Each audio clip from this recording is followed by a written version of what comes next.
Recorded live from the dungeon, this is the Dream Warrior Review, and I'm Kurt Thomas. And coming at you live from the hills of Tennessee, straight from his Tennessee Hyundai, I'm Mick Strawn. Mick Strawn. We haven't done a podcast, well actually since we did one last week on the platform, but we haven't, before that we went 24 days. March 12th was the last one we actually reviewed a movie in the theater. Yeah. And that was The Hunt. Yeah. And I kind of wish that wasn't the last movie I saw in the theater. Yeah, isn't that creepy? Well, no, it's just, and it wasn't that great. I would have been happy leaving at 1917 and be like, okay, I left on a high note. Yeah, well, you know, though, I got to say, of course, I enjoyed The Hunt a little bit more than you did. Right. Yes. Yeah, I still enjoyed The Hunt, but I was thinking that's the last movie I saw in the theater, and it's like, it's been 24 days. That's just crazy. And it might be the last. Yeah, I don't know if the theater's going to make it. That's right. Well, maybe in that theater, because your theater needs to go down. Of course, if you think about it, everything that's in that theater, all the living organisms, they're all kind of dying off right now.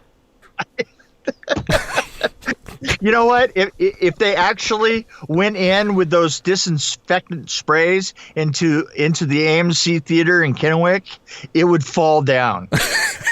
It's being held up by germs. It is being held up by germs. Are you kidding? That explains why the wall was moving in the bathroom. That's why when you walk in, the layout's always a little different. Right.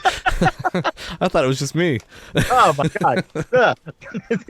You know, if you come back at the end of this and that theater still exists, my God, we are going to make it then. Well, there is a guy that works there that I swear is an organism that you want to stay away from.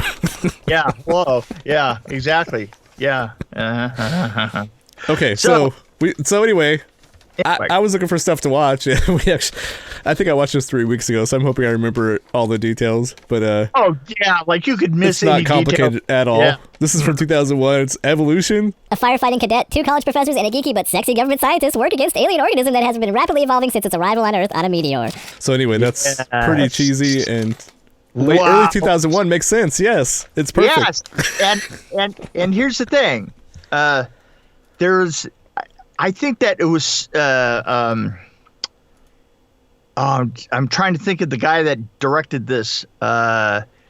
He was involved with Ghostbusters. Ivan Reitman. Yep. Ghostbusters. Yep. Ghostbusters. I think that Stripes. Kindergarten Cop. That's right. And you know what? This is. It's interesting because I saw this as this. All those films were, kind of the height of comedy for their time, right?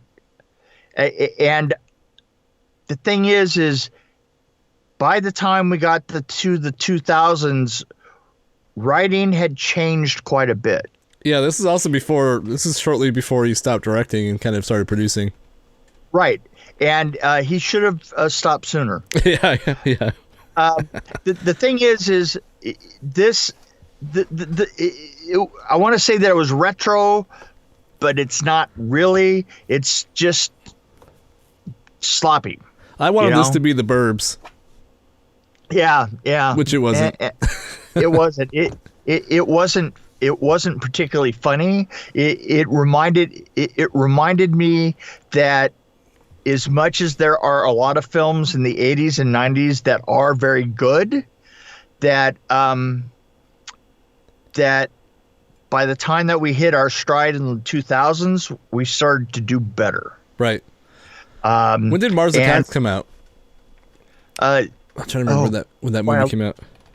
I looked this up not long ago. The thing that was funny, it was much later than I thought. Actually, that came out in 96. So yeah, this one is definitely not a gem if you compare it to Mars Attacks that came out 6 years before that. Right. But at the same time, Mars Attacks, to a certain extent, was kind of better writing. Oh, yeah. Kind of more like the writing in the 2000s than it was in the 1990s. 1900s, yeah. 1900, yeah, the 1900s, yeah. Back in my day. Yeah, but the thing is they felt like they were trying to reproduce Ghostbusters. Yeah, yep. I wrote that down. They're trying to be Ghostbusters, but they're trying to be Ghostbusters, but it didn't work. And I have to tell you, the optics just did not hold up. No, I did like the asshole though. Yeah, well, but the ass. No, you're right. But the asshole was one of the only practical sets. Right. Yes. But that was that was my favorite scene. If that was the only thing you watched, just fast forward to the asshole and you'll. Right. Because the asshole was funny. That part was funny. And the thing is it was the only thing that looked like something that existed. Everything else just looked terrible. Yeah, the creatures were pretty poorly done. Oh man, I did like how this movie started though, like with the guy with the dummy, and he's like, she was smoking in bed. No, you gotta love that guy, right? Right. He's from I remember him from American Pie. I can't remember the guy's name. Actually, I have the cast right here. Sean William Scott. Yeah. This also had Orlando Jones from like Mad TV, Julianne Moore, David Duchovny. So David Duchovny actually was just being himself, playing X-Files basically. Right, he was playing X-Files, and the thing about David Duchovny is that he's always got this look about him as if he's not trying. Yes.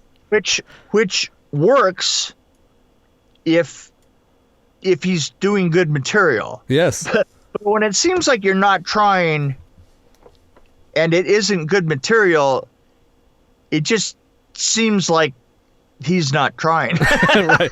Well, here's a question for you. Well, sorry, something popped in my head when you said that. Oh gosh, what's that actor's name that did that? I'm not gonna think of it quickly. He was on one of those CSI shows. Ted Danson? No. Well, Ted Danson's one of them. There's a guy. It's kind of a heavyset guy. He did movies for a while. I'm actually gonna look this up because it's driving me crazy. Jennifer Lopez, okay. The Cell. He did that movie, The Cell. When was that? That was like 90s. Yeah. Keep going. You're digging. Come on. I might as well keep going.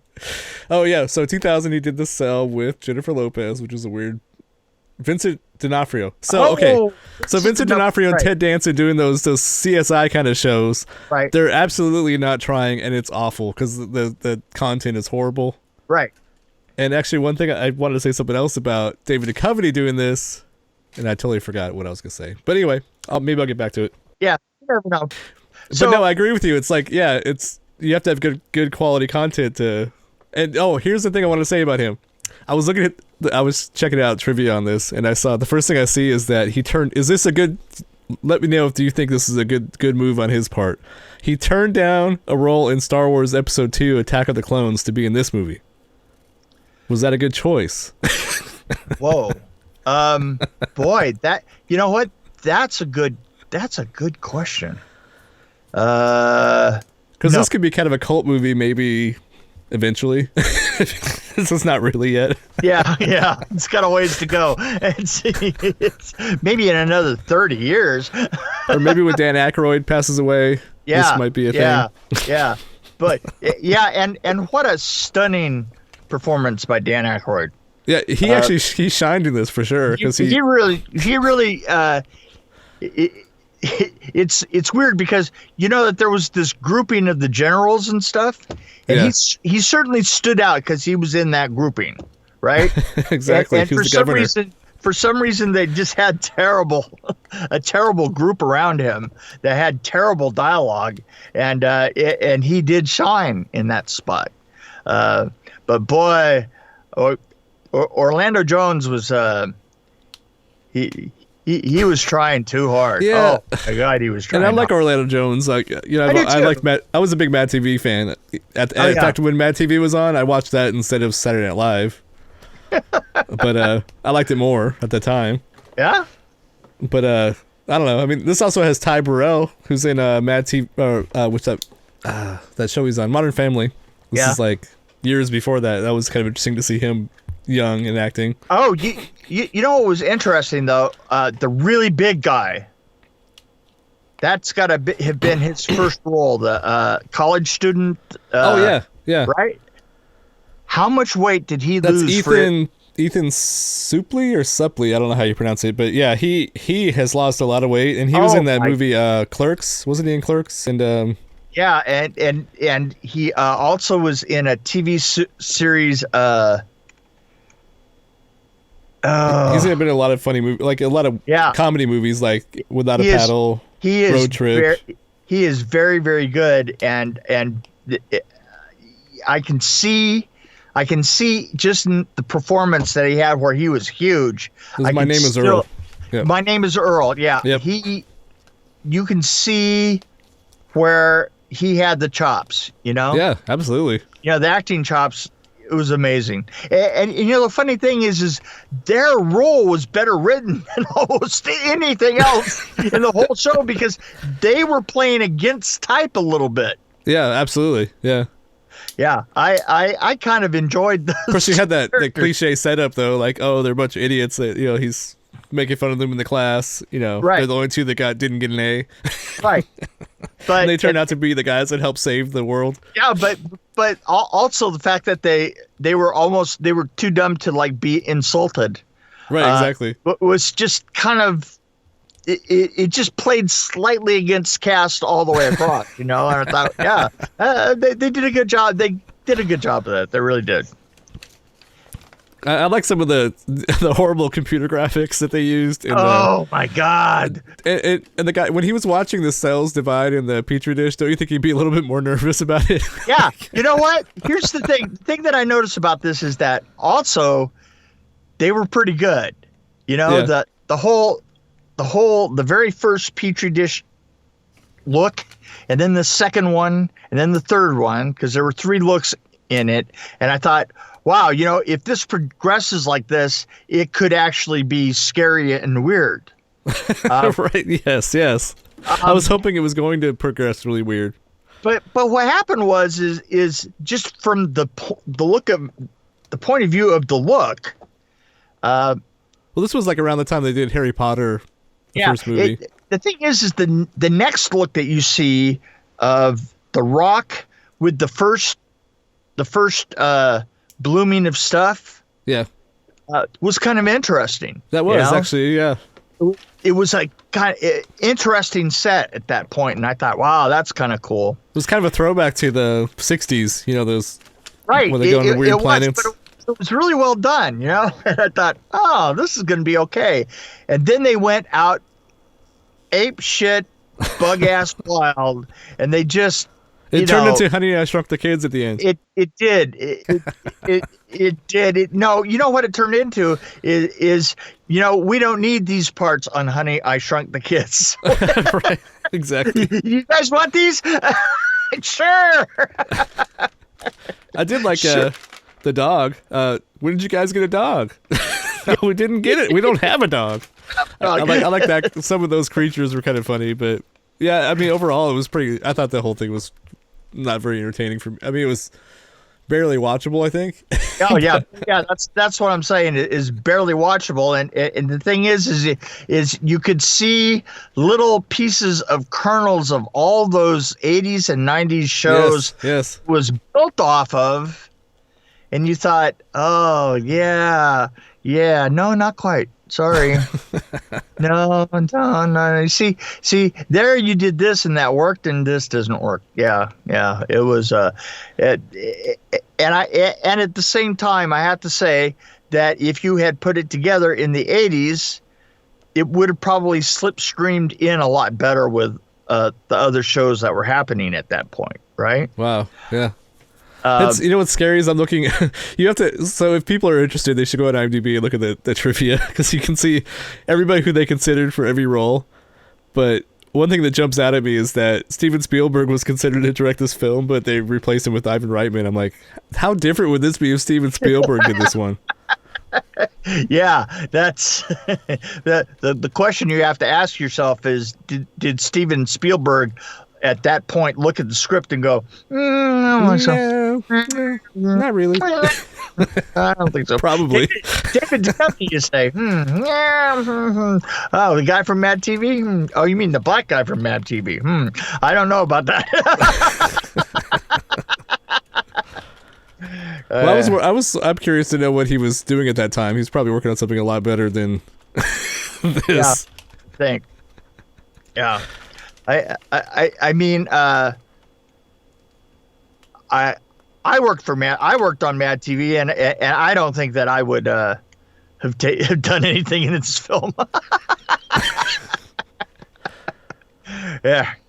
I like Mad TV because it was so low budget and just stupid that I really enjoyed it. It was kind of like Kids in the Hall. Like I like that for the same reason. It was kind of, kind of by the seat of your pants, kind of, instead of like reading cue cards and staring at the camera.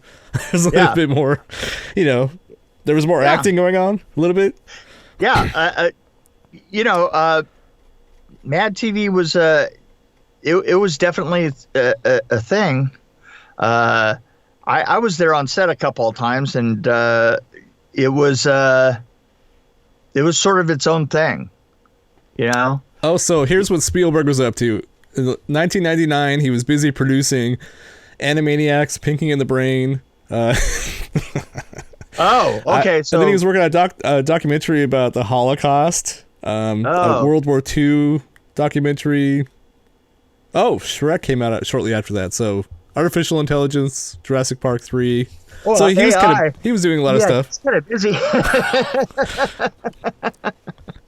AI, AI is actually, I think it's kind of that's an underrated movie. That's one that I think we should review sometime.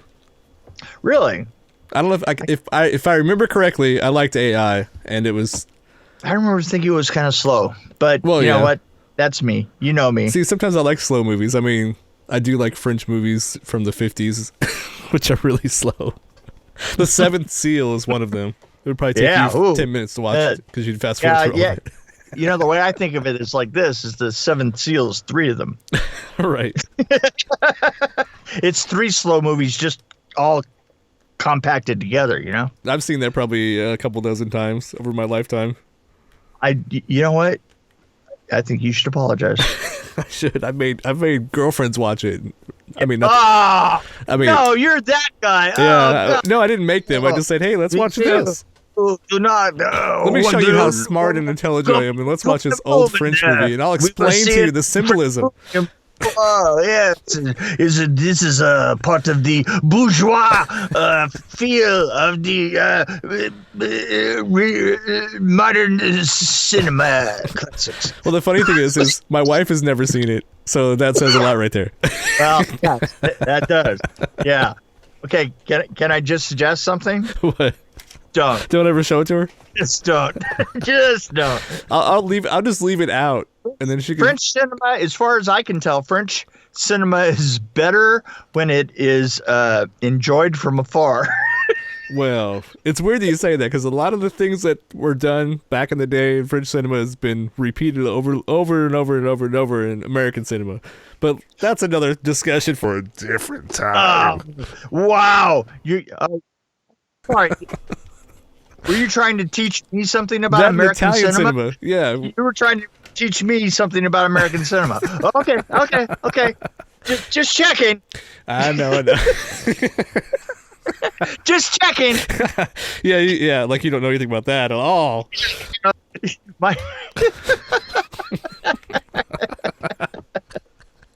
Yeah, okay. So you don't have any great stories about this, like that triggered your memory? There was there's a thing that this time has triggered a memory. Storytime. It's Storytime with Mick. But it has more to do with the time, and I don't know if that's appropriate for this. Oh. But I'm probably going to launch into it anyway. Storytime with Mick. Storytime with Mick. Storytime with Mick. Storytime with Mick. Storytime with Mick. Storytime with Mick. We're talking about really weird times, and I just wanted to point out that when I was in LA working on a show called Space Rangers, and I remember coming down. They just hired me to come in and build the interior of a space lander, right? Right. And they literally just said, here, just here's like $10,000 and just knock yourself out. Now, was that hyperspace? I don't know what it was. It was, kind of a Western in space, like that's never been done before. So, it was supposed to be for a TV series, I think. Oh, okay. Yeah, because I was just looking it up and I'm like, there's hyperspace. It was a movie, but was also known as Space Rangers. But there was Space Rangers in 1993. That was a TV series. So I was just trying to clarify. That was 1993. That makes more sense. Okay. Because this was about it was about the OJ thing. Oh, okay. This was the criminal. The glove does not fit, and all the rest of that. Yes. That was going on, and at the end, they were waiting for the verdict, and LA just burst into just flames, right? Right. So on that day, that I distinctly remember, I'm working on this science fiction show, and I'm building this spaceship, and I'm back in the corner of the building, and I am doing the horrible thing of I'm trying to finish up while they are filming. And so I'm just kind of like doing this and that, and then they would say freeze and, rolling, and then you would freeze, and half the times you're freezing with a screw gun in your hand. Right. I've actually done that literally when I was working on Vengeance. I was, yeah. Literally, I sort of got, I'm not kidding. To me, rolling means that I'm going to be frozen doing, holding something in my hand. Right. That's going to make a noise, right? And I'm just, so you get really kind of weird about that, right? So you can wind up freezing, 30, 40 times in a day. and it's because I was between design jobs and that's what I was doing. And I remember that about halfway through the day, we weren't rolling as much anymore. And then we weren't rolling at all. And literally, I come from and back, and I come from and back, and there's a grip that was doing pre-rigging, and he comes from and back, and the building is absolutely empty. Oh, wow. First day, AD comes around the corner and he goes, "Hey, aren't you guys getting out of here?" And I go, "What do you mean getting out of here? It's like 2:00 in the afternoon." And he goes, "Yeah, well, this neighborhood is being torn up in the middle of a riot." Oh, geez. So the three of us walk outside and we lock the door, right? Right. And we're all standing there, and here's where this stage was around the corner from a huge block that had a building called a Fedco, which was a federal members building, and three of those were in those neighborhoods. They got wiped out and then never came back, right? Right. And so these were really big buildings, and I think there was a Target there, and this and that and the next thing. And so we walk out of the building, and there's literally a wave of people running down the street holding things like TVs, tennis shoes, clothes, or anything that you can think of, right? And they're just running down the street, heading to disperse into the neighborhood in general, right? Right. And there's sirens everywhere. I'm like, what the fuck is going on?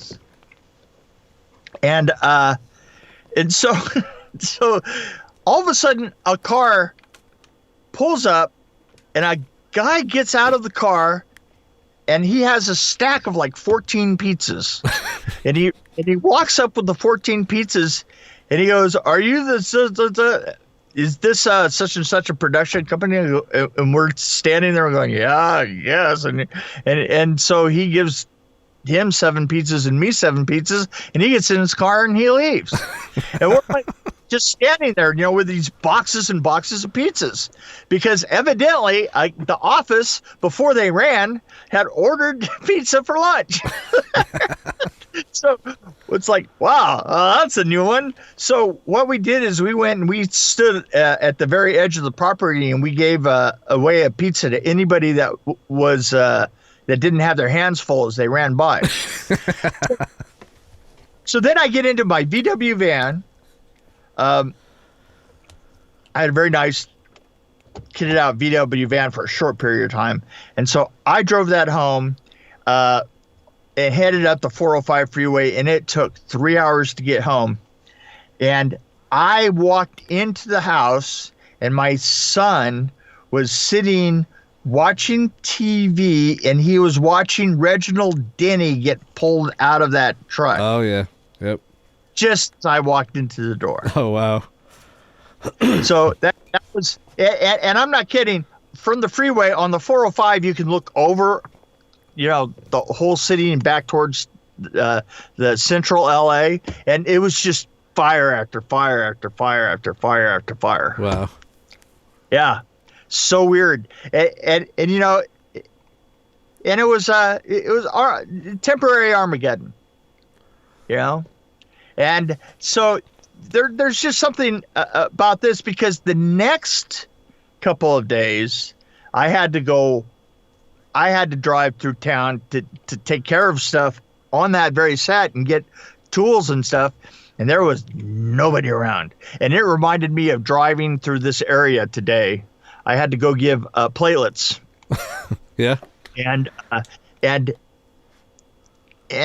there was nobody on the road. It was creepy. Oh, wow. So anyway, this too shall pass. Right. And I just wanted everybody to know that. And you're not going to be handing out pizza during this, are you? You know what? Not yet, but you never know. Today's a new day. Tomorrow's a new day. It could be another 14 pizza day. You know what? That's kind of how I'm going to judge it.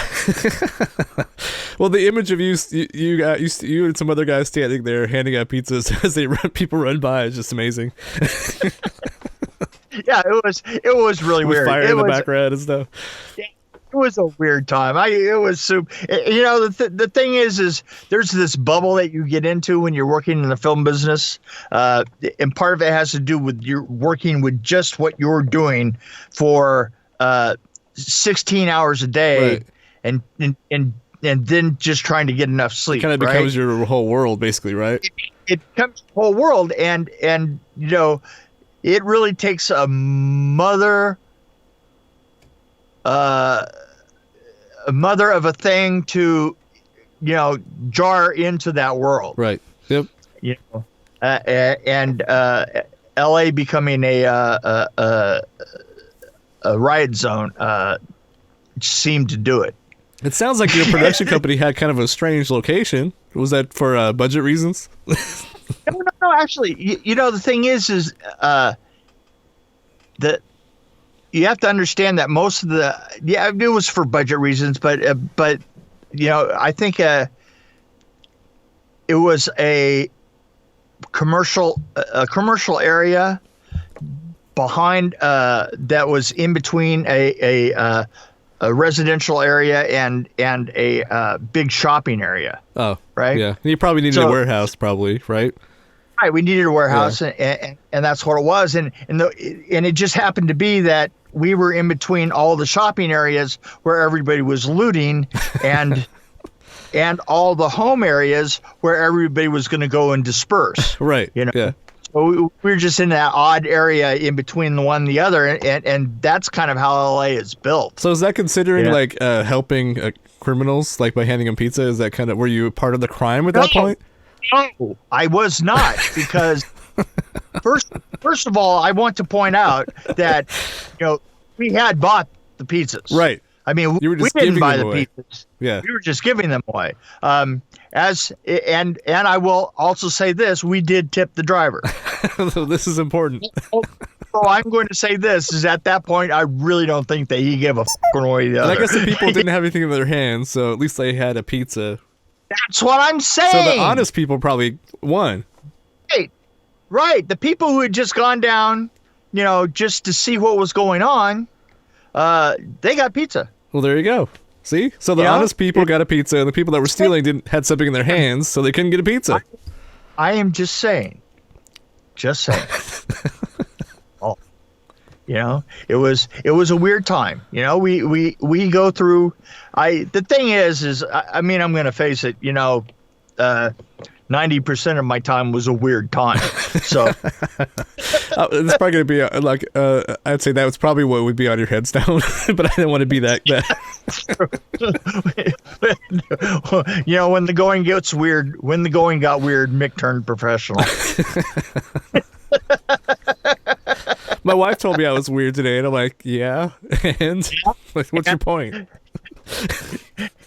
You know what? All you have to do is compare yourself to me. Right. And but you've met Mick. Right. So I'm more actually normal. Exactly. Come on, No, I think I'm on the spectrum of weird. Yeah.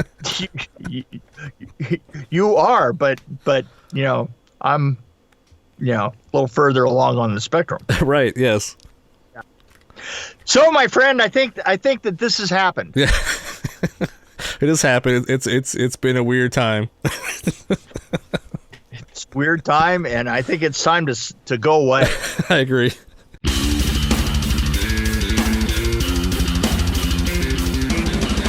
Thanks for joining us on the Dream Warrior Review podcast. Don't forget to tell your friends about us, follow us, and, of course, like us. We can be found on Podbean, which is an amazing app, YouTube, Stitcher, Alexa on any pod, iTunes, Google Play. We're on Twitter as well, at DW Review, and, of course, Facebook. You can find us there.